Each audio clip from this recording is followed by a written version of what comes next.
সাকিব আল হাসান ফিরছেন বাংলাদেশে।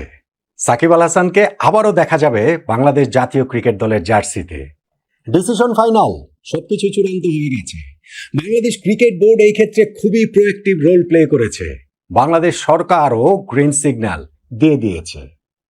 ফলে আগামী 11ই মার্চ থেকে পাকিস্তানের বিপক্ষে যে ওয়ানডে সিরিজ বাংলাদেশের, সেইখানটাতেই মিরপুরের হোম অফ ক্রিকেটে বাংলাদেশের ক্রিকেট ইতিহাসের সর্বকালের সেরা ক্রিকেটার সাকিব আল হাসানকে আবারও তার প্রিয় 75 নম্বর জার্সিতে ব্যাটিং করতে দেখা যাবে, বোলিং করতে দেখা যাবে, ফিল্ডিং করতে দেখা যাবে।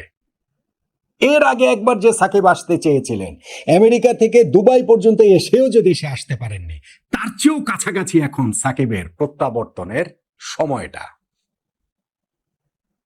এরকম আলোচনা গত কিছুদিন ধরে আপনারা শুনছেন না? গত এক মাস ধরে, ধরেন 24শে জানুয়ারি থেকে শুরু করে আজকে 27শে ফেব্রুয়ারি পর্যন্ত বিভিন্ন কোয়ার্টার থেকে, বাংলাদেশ ক্রিকেট বোর্ডের বিভিন্ন ডিরেক্টরদের মুখ থেকে, বাংলাদেশ সরকারের মুখপাত্রের কাছ থেকে, বিভিন্ন গণমাধ্যমে। আসলে কি তাই? সাকিব আল হাসানের আশাটা কি এতটাই নিশ্চিত? আগামী 11ই মার্চ থেকে যেহেতু পাকিস্তানের বিপক্ষে ওয়ানডে সিরিজ, সেই সিদ্ধান্তটা তো খুব দ্রুতই নিতে হবে।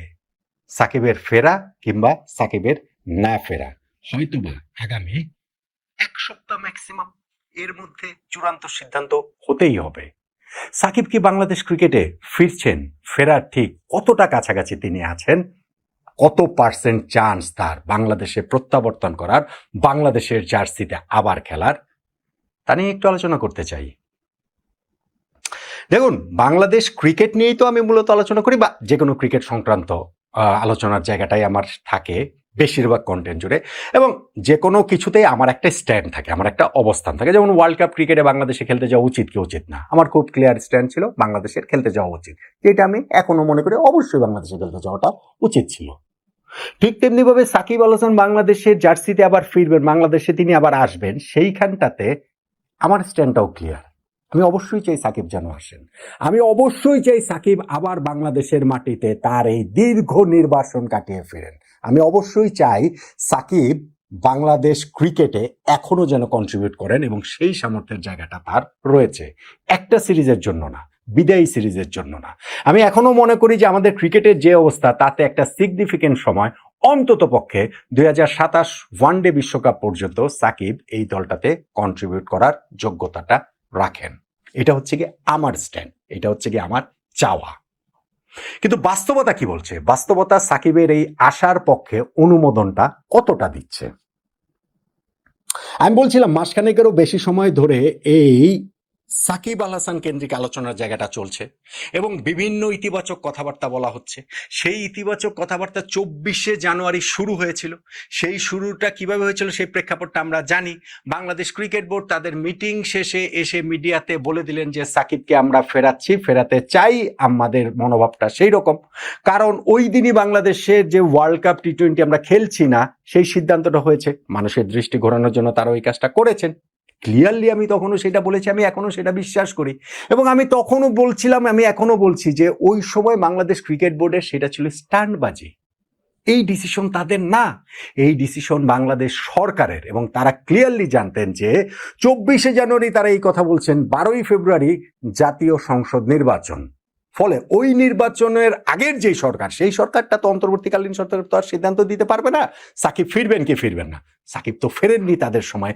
সাকিব তো আমেরিকা থেকে দুবাই পর্যন্ত চলে এসেও দেশে ঢুকতে পারেননি দক্ষিণ আফ্রিকার বিপক্ষে সেই বিদায়ী টেস্ট খেলার যে তার আকাঙ্ক্ষা, সেটা পূরণ করার জন্য। ফলে নতুন সরকারকেই সেই সিদ্ধান্তটা নিতে হবে। নতুন সরকার যখন গঠিত হলো, এই যে গত প্রায় এই যে সপ্তাহখানেক 2 সপ্তাহ সময় ধরে, এই সময়টার মধ্যেও আমরা কিন্তু দেখছি যে ক্রিকেট বোর্ডের ডিরেক্টররা বিভিন্ন জায়গায় যখন গণমাধ্যমে কথাবার্তা বলছেন, তারা বলছেন তাদের ওই পজিটিভ মনোভাবের কথা, যে না আমরা সাকিবকে ফেরাতে চাই। সরকারের সঙ্গেও সেই লেনদেনটা হচ্ছে, আলোচনার জায়গাটা হচ্ছে। সাকিবের আইনজীবী তার ওই মামলা সংক্রান্ত ফাইলগুলো দিয়ে গেছেন, সেই ফাইলটা আবার ক্রিকেট বোর্ড থেকে মন্ত্রণালয়ে পাঠানো হয়েছে। যুব ক্রীড়া মন্ত্রণালয়ের প্রতিমন্ত্রী আমিনুল হক তিনিও সাকিবের সম্পর্কে বিভিন্ন সময় ইতিবাচক কথাবার্তা বলেছেন। ফলে মানুষের মধ্যেও একটা আশাবাদের জায়গা তৈরি হয়েছে যে সাকিব বোধহয় সহসাই বাংলাদেশ ক্রিকেটে ফিরছেন। কিন্তু আমার কাছে জিনিসটা অত সহজ মনে হয় না। আমার কাছে মনে হয় না যে সাকিবের ফেরাটা ওই রকম নিশ্চিত, যে রকম নিশ্চয়তা আপনারা বিভিন্ন জায়গা থেকে পাচ্ছেন বা আপনাদের কাছে ওরকম ভাইব মনে হচ্ছে, বা যেই ভাইবটা বিভিন্ন জায়গা থেকে দেয়া হচ্ছে, সরকারের তরফ থেকে, বিসিবির তরফ থেকে, গণমাধ্যমের তরফ থেকে। আই এম নট শিওর যে আসলে ঠিক অতটা নিশ্চিত কিনা সাকিবের প্রত্যাবর্তন। আমি কিন্তু আবারও বলছি, সাকিব ফিরুক, এটা আমি চাই, 100% চাই, কিন্তু তার ফেরার রিয়েলিস্টিক চান্স আসলে কত পার্সেন্টেজ? সিদ্ধান্তটা বাংলাদেশ সরকারের, সিদ্ধান্তটা হওয়ার কথা বাংলাদেশ ক্রিকেট বোর্ডের। বাংলাদেশ ক্রিকেট বোর্ড একটা স্বাধীন সংস্থা, তারা যদি কোনো প্লেয়ারকে মনে করেন যে না আমরা খেলাতে চাই, আমাদের দলে প্রয়োজন, তারা সেটা নিতেই পারেন। কিন্তু বাংলাদেশের মতো দেশে এইরকম সিদ্ধান্তের ক্ষেত্রে সরকারের সিদ্ধান্তটাই চূড়ান্ত কথা। ক্রিকেট বোর্ড স্বায়ত্তশাসিত সংস্থা হতে পারে, তার উপরে বাংলাদেশ সরকারের কোনো খবরদারি না চলার কথাটা কাগজে কলমে লেখা থাকতে পারে, কিন্তু বাস্তবতা ভিন্ন। বাংলাদেশ টি-20 বিশ্বকাপে খেলেনি, সেই সিদ্ধান্ত বাংলাদেশ ক্রিকেট বোর্ডের না, সেই সিদ্ধান্ত ছিল তৎকালীন তত্ত্বাবধায়ক অন্তর্বর্তীকালীন সরকারের। ঠিক তেমনি ভাবে সাকিব বাংলাদেশি জার্সিতে আবার খেলবেন কি খেলবেন না, সাকিবকে দেশে ফেরানো হবে কি হবে না, সেই সিদ্ধান্তটাও এখনকার এই নির্বাচিত সরকারের, বাংলাদেশ ক্রিকেট বোর্ডের না। সাকিবের যে সংকটের জায়গা, তার যে রাজনৈতিক সংকট, এবং সেই রাজনৈতিক সংকটের সূত্র ধরে তার যে মামলা মোকদ্দমার যে সংকটটা রয়েছে, সেইটা আসলে সরকার কিভাবে সাকিবের সঙ্গে কোন নেগোসিয়েশনের জায়গাটাতে যাবে তার উপরে নির্ভর করছে সাকিবের ফেরা না ফেরা।